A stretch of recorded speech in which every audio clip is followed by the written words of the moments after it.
Maharashtra news, सर्वसामान्यांच्या हक्कासाठी, न्यायासाठी। लोणंद येथील दलित तरुण रोहन वाघमारे याची सासरवाडी सातारा लक्ष्मी टेकडी सदर बाजार आहे।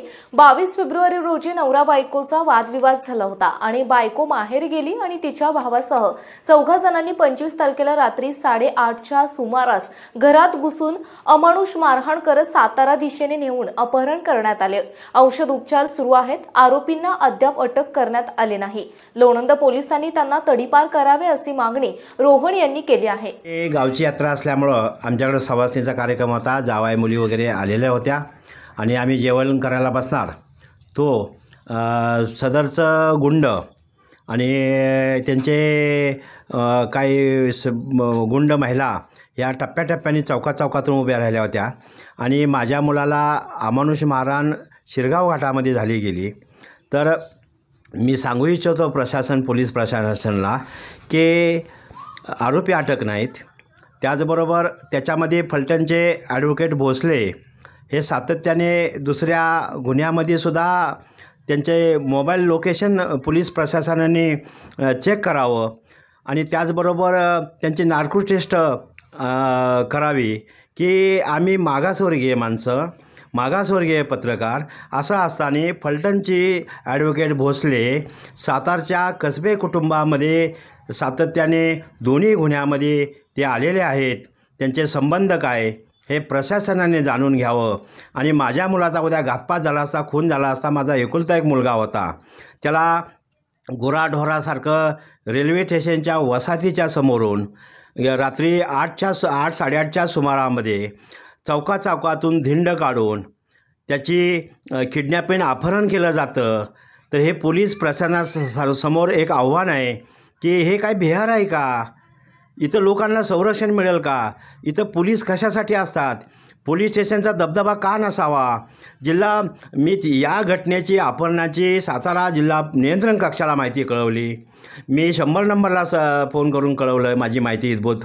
त्यानंतर लोणंद पोलीस स्टेशनचे संपर्क साधला।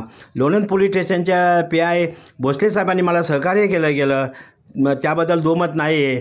पण आरोपी पकडलेले सोडले कसे याच्याविषयी मला दाट संशय निर्माण झालेला आहे आणि ते गुंड सदर बाजार सातारा येथील आहेत।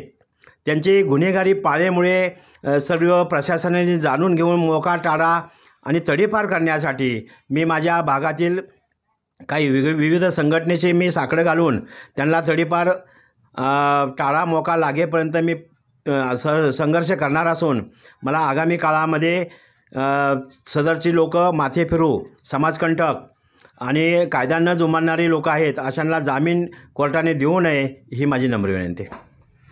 तुम्हाला न्याय जर लेट मिळत गेला तर इथून पुढची तुमची भूमिका काय असणार आहे? मी आत्तापर्यंत मागासवर्गीय संघटनेमध्ये काम केलेलं आहे। मी आता पत्रकार झालो, संपादक झालो।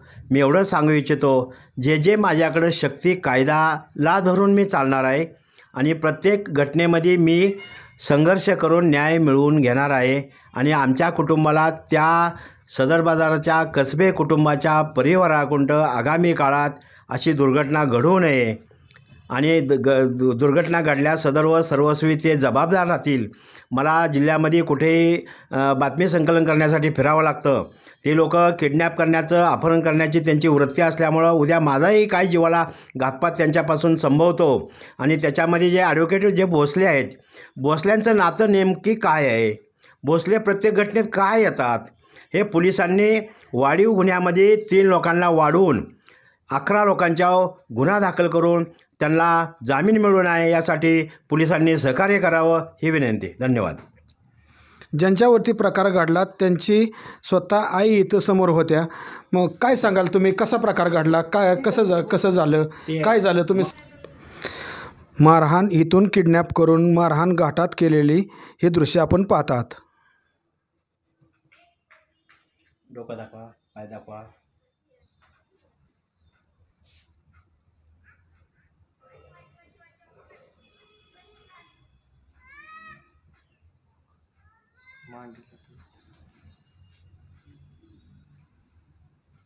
प्रतिनिधी विजय शेळके, लोणंद।